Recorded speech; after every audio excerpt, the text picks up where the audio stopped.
The following is a fan-made reading of the web serial Pale by J.C. McCrae. It describes extra material published after Chapter 4.5 and contains spoilers for that chapter. The original text can be found at palewebserial.wordpress.com. If you'd like to donate to the author, please go to patreon.com/wildbow. Thank you, and enjoy. 4.5 Spoilers. Bedtime Reading. Forged Hearts by Tess Hager. PSBN number 7340927009515. On loan to the Blue Heron Institute by L. Grabard. Level Intermediate. Schools, Enchantment, Sympathetic Practices. Chapter 1. Introduction. I was raised by crafty people, in every sense of the word. Craftsmanship, cunning, and the craft of witchcraft.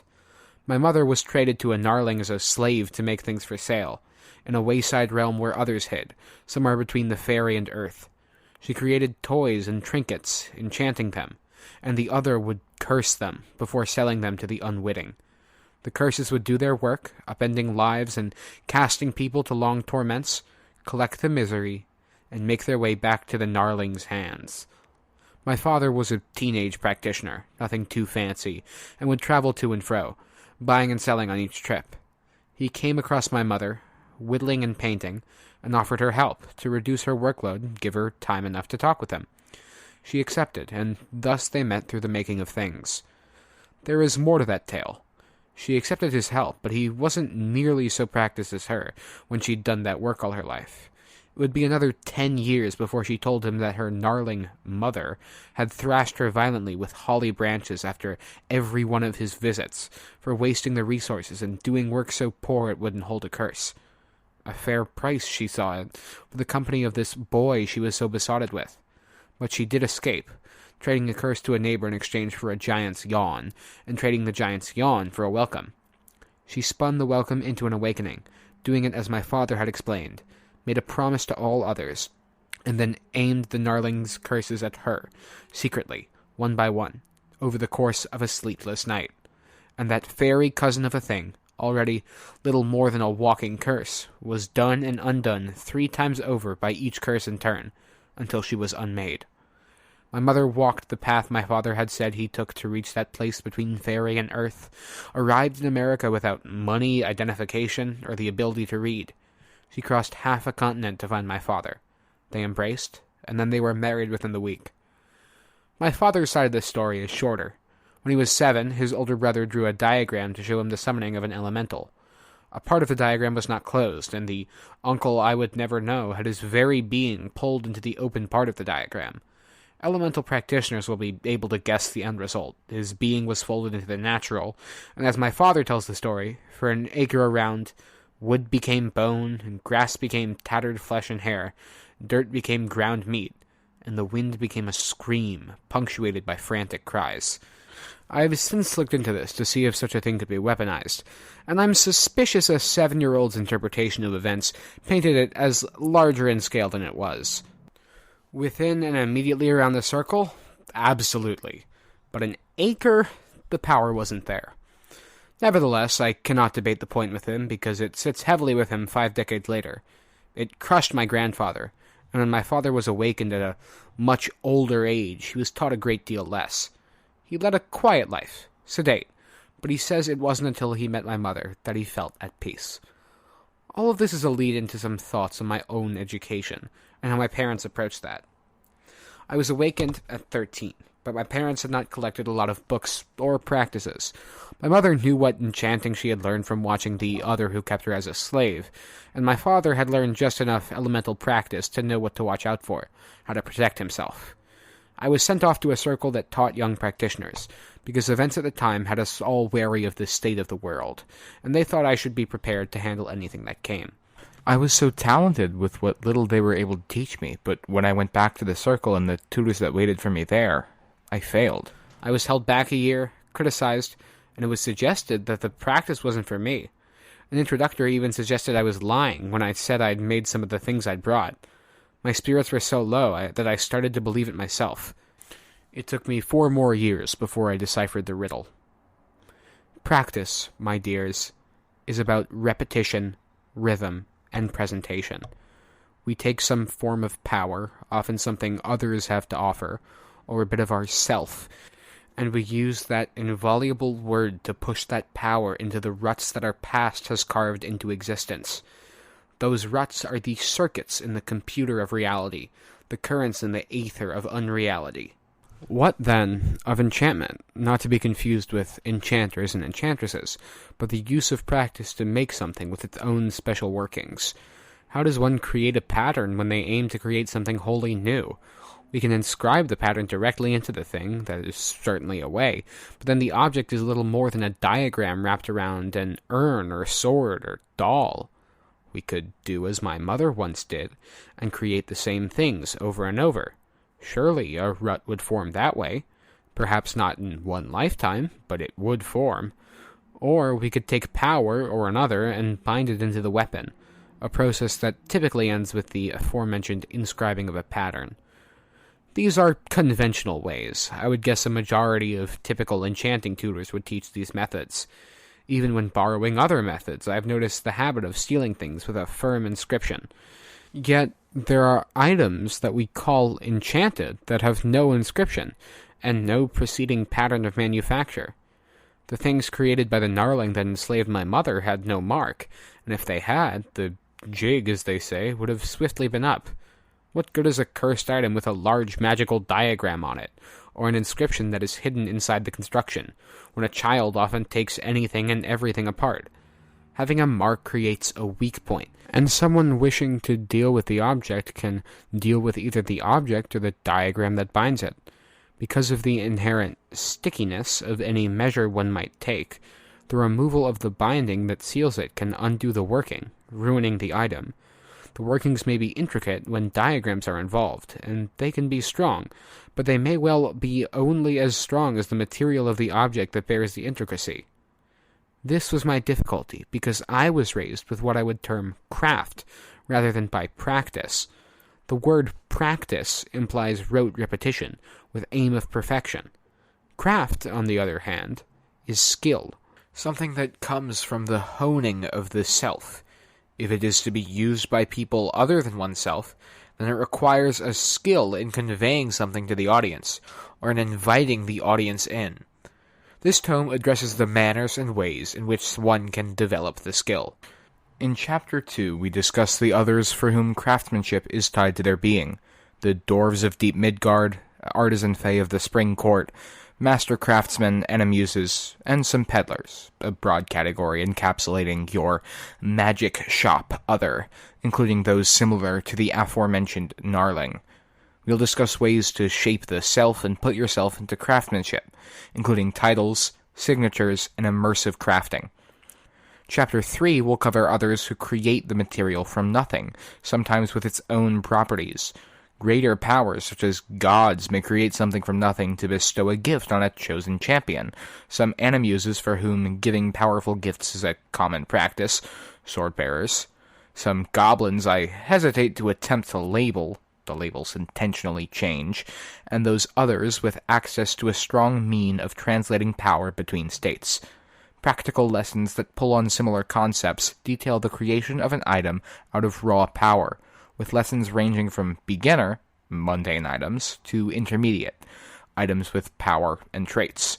There are also some notes on advanced rituals for those with a demesne, who wish to create a local point within their place of power to empower an item over time. Chapter 4 covers related topics to Chapter 2, but in the case of accidental crafting, the other or the other associated leaves functionally enchanted objects in their wake.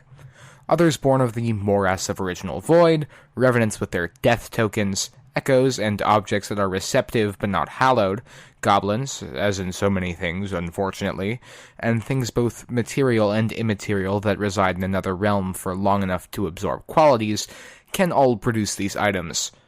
Crafts detailed here include making objects receptive versus making them hallowed, the means of identifying enchanted detritus, gardenings that place an object in a strange realm such as the abyss, ruins, or fairy to be recovered later, and architecture that prepares a space in one of those strange realms so that an item comes into being or finds its way to the desired point, with the desired qualities. Chapter 5, the last one in this book, details those others who are enchanted objects, including items with personality, once human objects, hallowed items that have housed an other so long they are inexorably tied, and those others, such as goblins, who can become objects upon being bound. We discuss the why, the how, and the advantages. While many of these cases don't lend themselves to an easy allegory in craft or crafting, aside from the obvious, they do comfortably provide a way of returning to some of the ideas discussed in this introduction, such as practice, binding, diagrams, and how things might map to those different schools of practice and craft. Some advanced rituals combine concepts and crafts from earlier chapters, or use practice to help further shape and design the item we wish to have as an end result. We'll finish with a basic practice. A simple tempering. A craft to prepare an item and distill its purpose. A learning exercise. I've prepared and encouraged this exercise with my own children, having them use the personal objects they brought to their awakening rituals for the demonstration. The clearer connection to those objects helps to see the end result. They'll require a space to work and an item of some meaning or quality. Keep in mind that with some of these sub-exercises, you may be keeping this item with you for some time. You'll also require some material to draw a diagram with, measuring tools if you want optimal results, and optional but recommended, a supply of power. Draw the following diagram on your workspace. This can be any size, but the object should be able to lie across the 8th sun cross at the center of the diagram. For the record, the diagram is a potency circle with cross of the 8th sun at center. The diagram is a strengthening circle, and our aim here is to strengthen the object while blasting power through it. If you have a source of power, prepare it appropriately, connecting it to the diagram or tapping directly into the ritual. Failing that, kneeling, slicing one's hand, and allowing 8 drops of blood to drip down, and making a declaration of power will serve for most demonstrations, though this will exhaust and diminish the individual until they can recover. The tempering process is not overly complex and is meant to be an opening action that leads into several other practices in this book. Conducting every exercise in this text may involve 20 to 50 temperings depending. The object should be examined thoroughly with the sight. Typically the item will change slightly in appearance, mirroring the type of power used, matching the user if their own personal power was tapped, but to the sight it may appear hollow, decorated, or open, depending on one's particular means of seeing. Tempering can serve to create a hallow, as the use of power will remove pollutants, impurities, and loose matter from the item, making it easier for spirits or suitable immaterial others to move in. The item can be prepared, decorated, or placed in an area appropriate to the desired type of spirit, echo, or other formless other that the user wishes to bring into the item. Tempering serves some other benefits. If the item is tempered, becomes a hallow for, as an example, water spirits, and tempered again, the water spirits will be pushed into the body of the item, while the core remains hallowed. Tempering also strengthens objects on a fundamental level, both against physical harm, wear and tear, and keeping them primed for their function. Blades will stay sharper for longer, for example. The drawback, however, is that a hallowed item is vulnerable to impurities and unwanted others. This renders it weaker or sensitive to immaterial attacks, emotional damage, or picking up incidental spirits. One would not want to temper something they were eating with until they had placed something in the hallow or secured it. Using a knife that had been tempered to cut meat would bring qualities of the meat into the knife, and it could go bad, causing food poisoning. Small physical features may continue to change as things move into the hallow.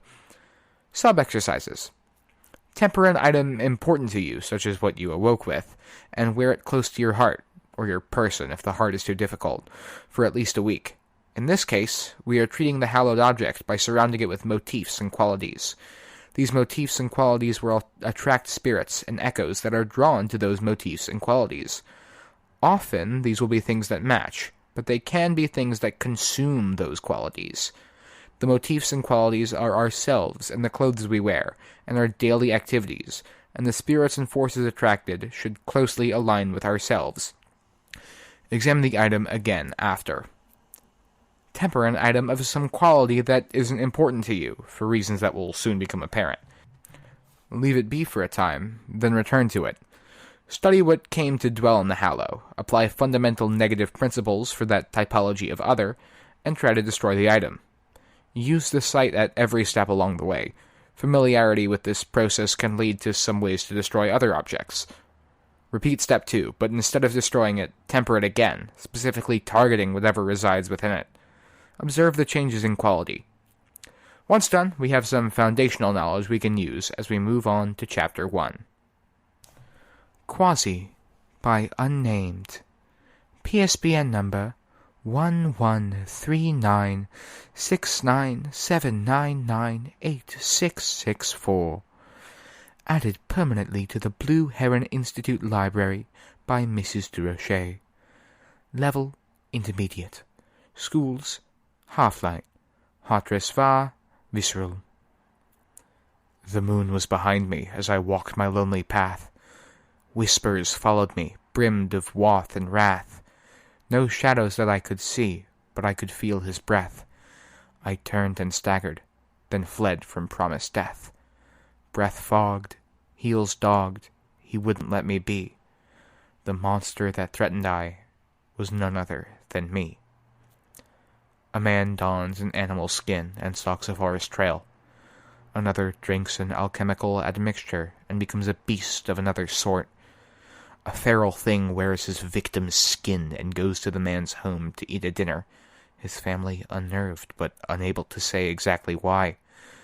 A gossamer wisp of a creature dresses itself up as a babe using clay by the riverbed and the flesh from a dug-up corpse. Then it wails, and a woman finds it.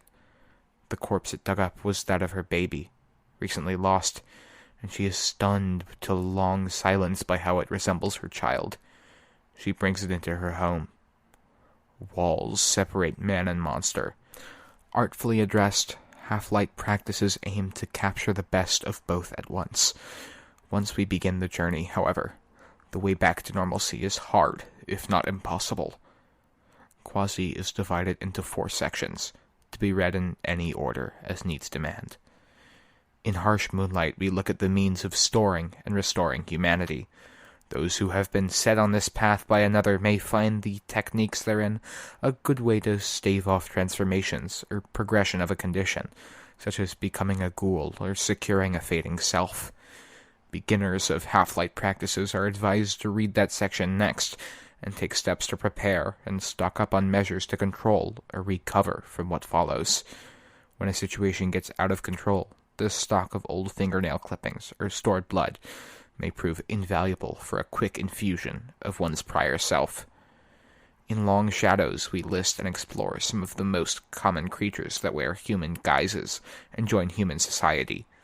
These include those creatures both pitiable and nefarious, that are human sometimes and lunge into becoming monster, deceivers who wear human guises for long periods of time, doppelgangers, some fairy, those offspring who have inbred to the point of edging out of humanity, and we briefly touch on possessors, but our primary intent there is to list better resources.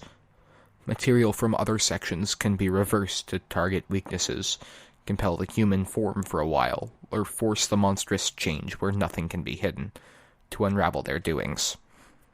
In Eclipse Self, we list some of the ways that a human might take steps to become an other, and why. Some practices are listed, and somewhat scattershot in approach, providing only some waypoints for further research. The expert should already know where they wish to be. The beginner will want to start at Chapter 1 and then turn to this chapter to get direction on where to go. In Fullest Dark, we explore the ramifications of other involvement in human affairs. What becomes of a family or bloodline, a marriage? Is it possible for an other to step into humanity and assume nearly everything about a human life, including the ability to practice, or to take up the life as a role, where they then assume responsibility for deals and contracts? Conversely, a life may be entirely abandoned, shirking off name, responsibilities, or consequences. What truly is the end result? Does an individual remember? Contains some transcripts. Eclipsed Self, Part 3.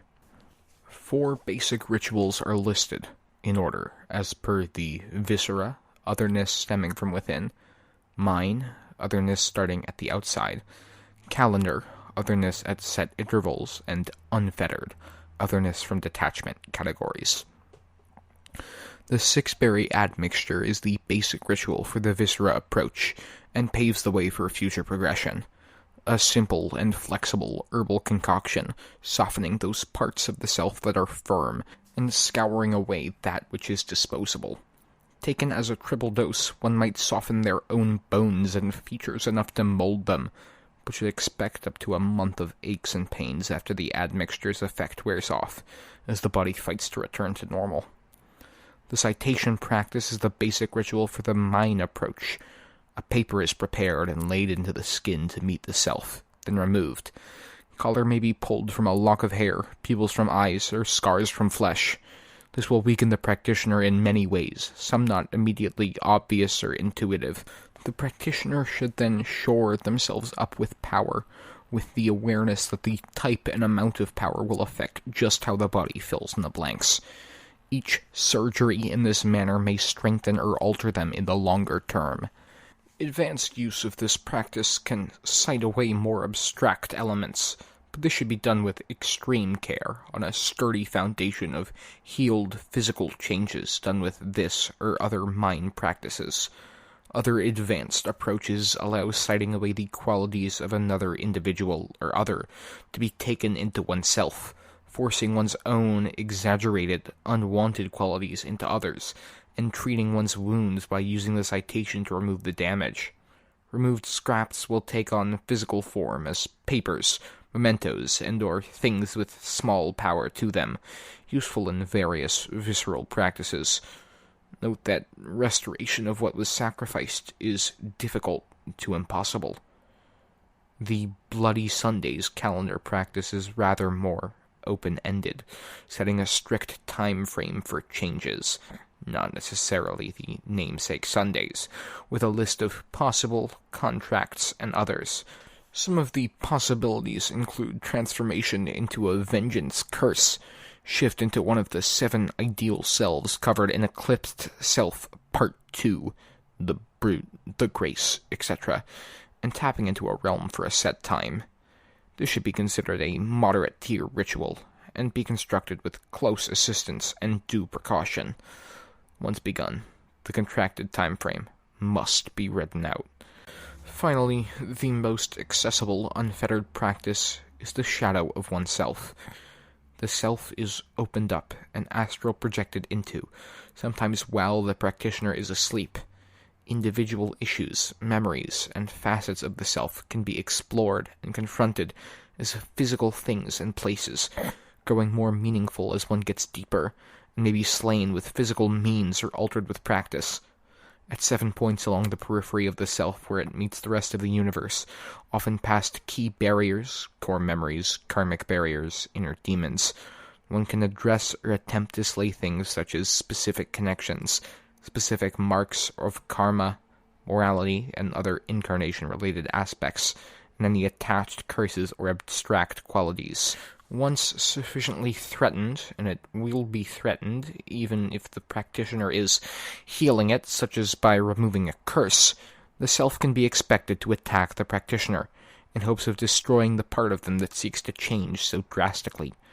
A moderate ritual for which assistance is strongly recommended, primarily used for strategic targeting of key problems by those who cannot wait as long as citation requires. The practices are listed below. This has been a fan-made reading of the web serial Pale by J.C. McCrae, read by me, Unlawful Wording, or God Polish, or Chase. The original text can be found at palewebserial.wordpress.com. If you'd like to donate to the author, please go to patreon.com/wildbow.